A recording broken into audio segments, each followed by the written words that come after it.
All right, Alfred Okoligwe has arrived now, and he joins me on set. Alfred, well, congratulations for being able to make it down. We joked about this yesterday on the show. This is the season for a lot of rush, a lot of traffic. A lot of vehicles.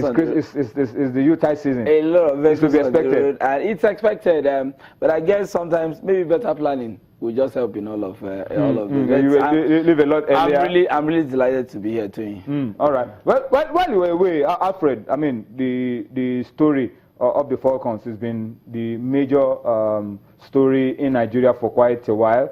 But at last, the federal government released funds, and this evening, some of those funds have started moving into the different accounts of the players, of their coaches, of the back room, and everybody involved. So the girls can smile. The Christmas is not going to be bleak after all. Let me say Merry Christmas to the girls. It's with all of what happened.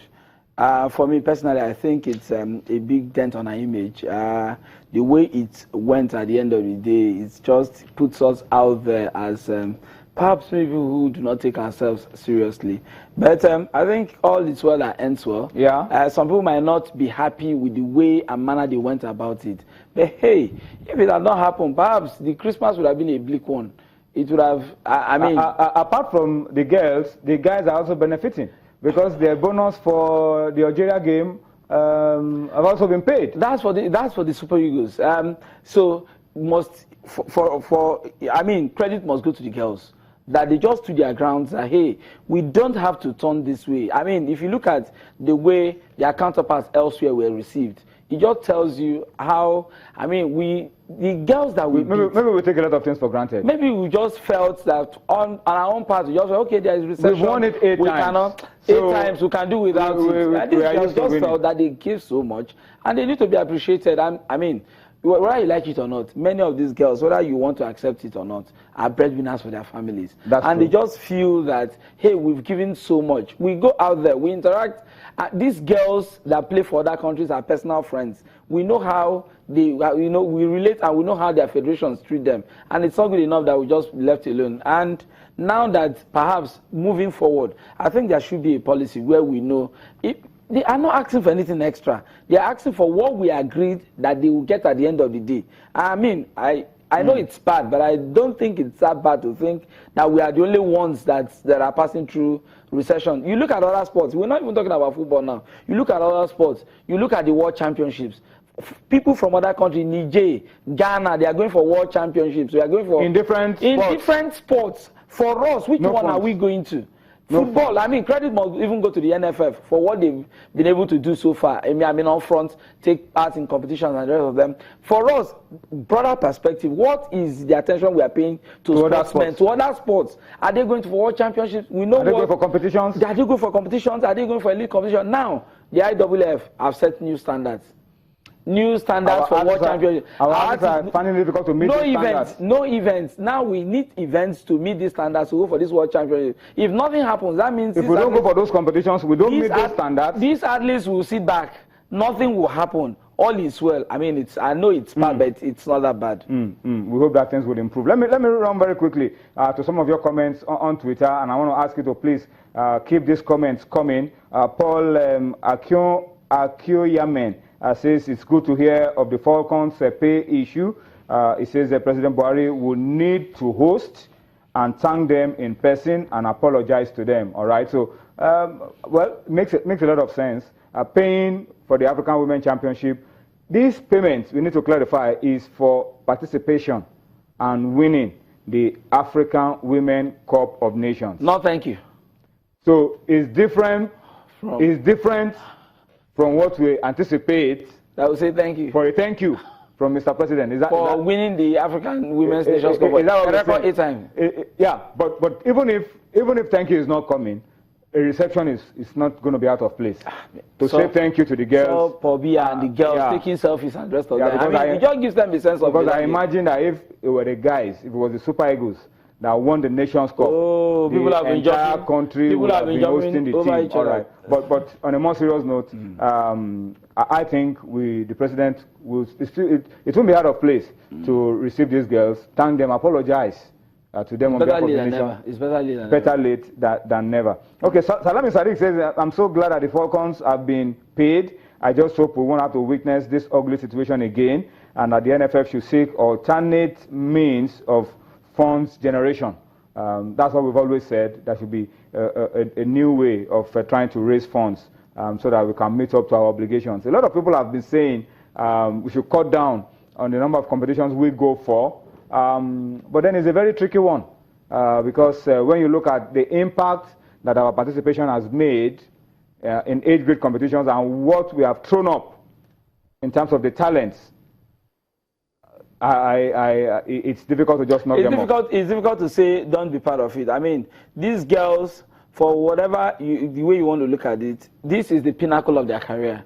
This is for any young girl who has taken to football, who see these girls as role models, who want to play in the African Cup of Nations for women, want to play at the World Cup, want to play at the elite level. Now we have girls, I mean, at the last Nations Cup, we have for as many as 20-something, about 21, 22 countries, you know, players play in this country represented at the Nations Cup. These are not African countries. These are the countries where these girls ply their trade. And so to say they won't be part of it, I mean, what is good for the, borrow the words of a lecturer of mine back in the university, say what is good for the geese and the gander must also be good for the duck. If we can, to say at the elite level for men, the Super Eagles attend competitions, play all competitions, play friendly games. Hey, it's not asking for too much. To say, okay, for the Falcons. If you're talking of A-grade competition, that's a different kind of fish altogether. But this is the elite level. Yeah, what about the A-grade competitions, Alfred? If somebody tells you we have to cut down on our participation in A-grade competitions, you ask yourself, is it the under-17? We are easily the most successful nation in the world at under-17 level for the men. You and I know, when you say the most successful, you and I know that sometimes you can do better in terms of the kind of players that will present for this competition. Yeah, that's what I'm saying. But when you look at our under-17 team, for example, and what we've been able to do down the years, the amount of talents that we have produced that have gone on to represent Nigeria at the highest level, then you don't want to touch Nigeria not participating in those kind of competitions. It's like the conveyor belt. It's a conveyor belt. From 1985, when we started winning, we've seen players through 93. I mean, the latest of them is Kelechi Iheanacho. I mean, Victor Osimhen. The latest is Victor Osimhen. No, I'm just even saying Victor Osimhen has not, shown what he can do at the senior level. Okay. We're talking about Kelechi Iheanacho. How many years? 2-3 years down the line in Qatar. We saw what he did with the under-17 team. Today, then you look at Manchester City. You look at the 85 set of Nduka Ogbade and all the others, and what they were able to achieve. Jonathan Akpoborie, so many and all of that. 93, you talk of Kanu, Celestine Babayaro. Let's not go there. So you tell yourself, which one do we cut off? All right. So it's a very tricky one. So we really need to put all these things in perspective so that we can know what to take the right decision. Is important for us to be able to take the right decision. Very key. As it affects youth football development in Nigeria. And of course, for the women and for the guys, we are talking of the two groups of players. Let's move on Alfred very quickly and talk domestic football now. Nigerian football is league football now. For all our complaints about what is not working, some things are working because our league is beginning to attract Senegalese, Ghanaians, Beninois international. A lot of international players are beginning to come into our league. Cameroonians, Ivorians, Congolese, and the latest of them all is Ghana's first choice goalkeeper to the 2014 World Cup in Brazil. Fatau Dauda has teamed up with Enyimba of Aba. That's a big catch for Enyimba of Aba, and that's a big catch for domestic football in Nigeria. A Ghanaian first choice goalkeeper to the World Cup coming to play in Nigeria is huge. So for whatever it is worth, I think first credit should go to the league management company for being able to turn the league around. Turn the league around. I mean, the focus should be on the football. The focus should be on the players. Focus should be on the teams. What are they really doing? I mean, have a calendar that you follow through, irrespective of what happens at the end of the day. We know that here and there may be issues, but follow through. Now, this is a keeper that should represent Ghana at the World Cup. coming. And he's still a member of the Black Stars. And he's still a member of the Black Stars. Perhaps he would have looked at what his compatriot Nana Bonsu did with Nana Bonsu of Rangers. Won the league and I came to Nigeria, won the league with Rangers International. And so it's, I think, for Nigerians who really have not taken the Nigerian Premier League to heart, this is a challenge for them. Whether you like it or not, you talk to people outside of this country, especially those who watch satellite television, continental, I mean, the usual broadcaster will know that continental football beams this game across the continent. These guys from elsewhere know our players by name. The Chisome Buchulam and the rest of them, they know them by household names now because they watch them day in, day out. And I think what would have informed this is that this guy would have seen this league and how competitive the league is and how Nigerian teams are really making effort to put up a very, very good showpiece as it is. And so, and the right fees come and hey, he's in Nigeria. Alfred, I think this is also a wake-up call for the LMC, and I've said this a lot of times. Our league is beginning to attract international players, players who play for their national teams. Our league also needs to step up in terms of our timing, in terms of our scheduling. We now have to begin to respect FIFA free days. Because many times there's a FIFA free day, our league games are still going on. Now, on FIFA free days, you expect a Dauda to be in the Ghana team. You expect the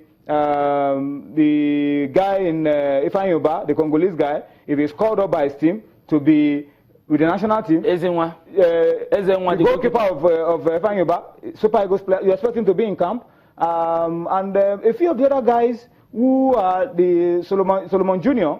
of Benin Republic, from Emmanuel Fabi, the goalkeeper. Dohaji, the guy that plays for Rivers United, yes. the defender. Yes, also the Togolese. So now, LMC must begin to factor in the FIFA free days on their calendar so that the break is also observed by Nigerian clubs. I think it's just, I think these are things that they will look at, I mean, moving forward, because it's now a situation where other, like you mentioned, players that play in the national at the elite level, because if you play in the national team, you are playing at the elite level. Those who play at the elite level begin to look at our league, and if they get call-ups to their national team, hey, it's only right for them to get the benefit of, you know, playing for their national teams and coming back and contributing to, because you don't bring an elite player to come here, a player that plays for a national team, and expect him to sit on the bench. That's perhaps that's one. I don't expect to keep him when the national team needs him, and if it's not there, it might just impact on the results or maybe the fortunes of the team at the end of the day. And I think moving forward, one thing about the LMC that I like is that they've always been proactive. They've always known that. So let's see how they cope with this one. Yes, this league needs tinkering all the time, and the way they're going about it, let's just see how it pans out this season.